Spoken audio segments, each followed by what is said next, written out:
Hi, it's Christian. I just wanted to fire off a quick video just to show you another way that you can use Ableton to play pad sounds, key sounds using Omnisphere or any plugin that you want. This time not from a keyboard controller or not from our feet, but using the iPad. So this works well for someone like me who's a guitar-based worship leader. Know my way around a keyboard, but with limited knowledge. Don't really want the stress of having to do that in lead worship, but occasionally would like to be able to play some pad sounds, maybe when I'm not playing guitar. So this is how I've done it in this instance. I'm using an iPad and my MacBook, so the first thing I need to do is create a network between the two.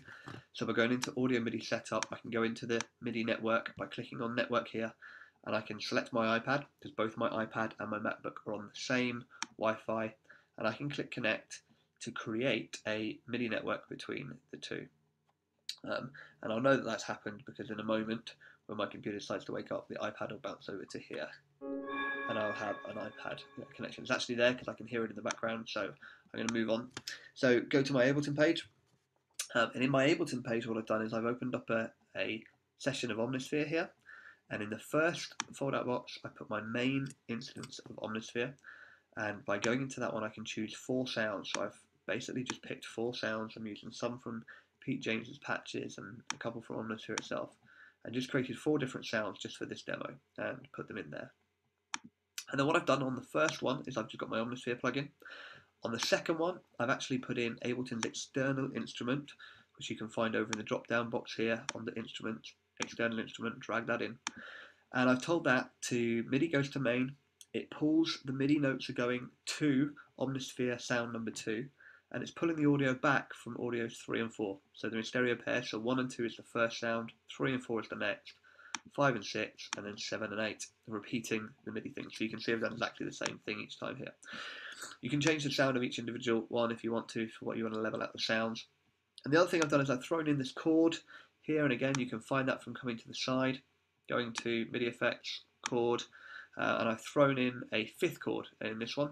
So it's basically just playing 7 semitones off the original note. So I just need to hold one note, and it's going to play basic keys and chords. So that's that. What I then did is I told Ableton to look out for it coming from KP Network. So that's where I've got my iPad set up going to. And each one is going from a different MIDI channel. So this is from MIDI channel 4, this is from MIDI channel 5, 6, and 7. So I'll show you that in a moment. So that's basically that part of it set up. So if I drag over the screen of my iPad for you to have a look at, this is a app called Lemur, and inside Lemur I'm running Live Control 2 template. So the app is called Lemur. It looks like this on your desktop. Click Lemur, and it launches, and it basically is showing me a duplicate of what's going on inside my Ableton screen. So I've got control over all my clips, all my scenes, I've got controls over all my strips, all my faders, etc. if I need them. I can go to the modulate page, but the one I'm playing with today is play. So play is this page here, and as you can see my grid here is representing all the different chords going from A-2 all the way up to A6 in the key of A. And the way that I choose the key is I come over here to where it says root, but I'm going to touch it on the iPad, and I can select what key I'm in. So let's say I want to play in the key of G. So I press G, I'm in G major, the grid changes to G, and then all I need to do then is hold down the note and I'll start playing pads. This one is my main fader for pad sounds, so if I move my iPad out of the way a moment, you'll see that that fader is mapped to here. There we go. So that fader, and I've done that exactly the same way you would map any fader by clicking MIDI, clicking on the fader, and then moving the fader on the iPad because I have a MIDI network set up between the two. And then let's start playing some pads. So if I go to play and I hold down G4, you hear that Omnisphere is playing in the background. Hold down 2 pads together.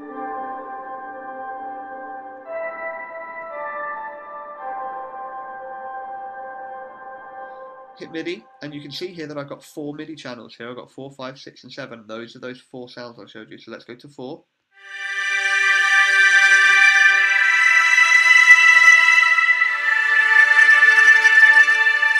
I can go really low,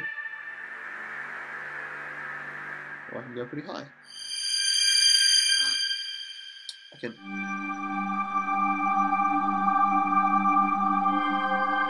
obviously you can hold just one note.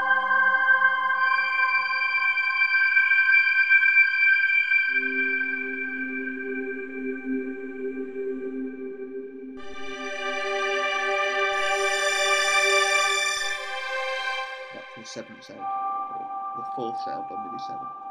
There's a couple of other things you can do within this. So I could go into my instance of Omnisphere, for example, here. So my first one, and I can open up my sound, and I could then basically, if I pull the iPad back into shot as well, can I get them both in shot so you can see what I'm doing? Let's have a look. No, not easily. Doesn't matter. So if you watch this modulation wheel here, I'll put that back there so you can see this modulation wheel. I can bring up my instance of Omnisphere, and on my instance of Omnisphere I can click, let's say, the high pass or low pass filter if I wanted to, and click CC MIDI Learn, and by moving that I can then map the two together. So I could do that to basically anything that I wanted to. It could be to any of the various filters or panning or blends or resonance or any of the controls within Omnisphere. But it just shows that I've got complete control even over Omnisphere. So then when I'm playing 7, I can fade that low pass filter right down.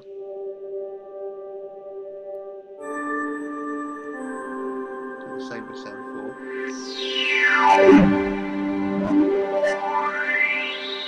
So you've got velocity here as well. Then I've got the mixer, so it's peaking, so obviously I can pull the mixer down. So just give you an idea really of just a really simple way of once you've got it set up, it's fantastic. I can now have this on my iPad. I can jump to any key that we're in.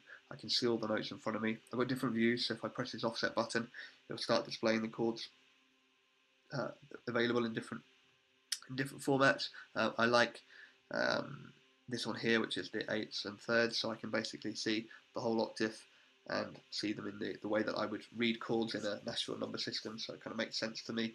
And then I can just literally hit MIDI, select the channel that I want, so one of those 4 sounds, fade my mixer in.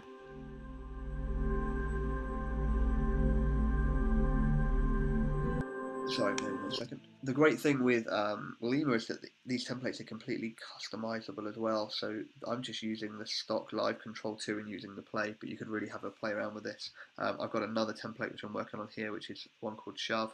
And Shove is basically the same as Ableton Push.